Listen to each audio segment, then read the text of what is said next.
পরম প্রেমময় শ্রী শ্রী ঠাকুর অনুকূলচন্দ্রের সত্যানুসরণ গ্রন্থ থেকে বাণী পাঠ করছি।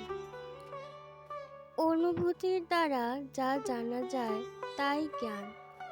জানাকেই বেদ বলে, আর বেদ অখণ্ড।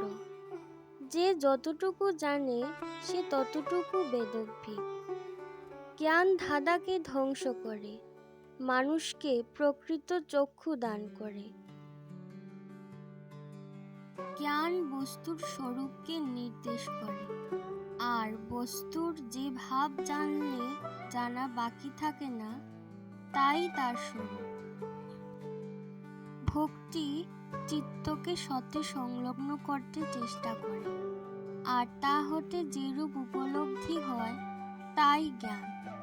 অজ্ঞানতা মানুষকে উদ্বিগ্ন করে, জ্ঞান মানুষকে শান্ত করে।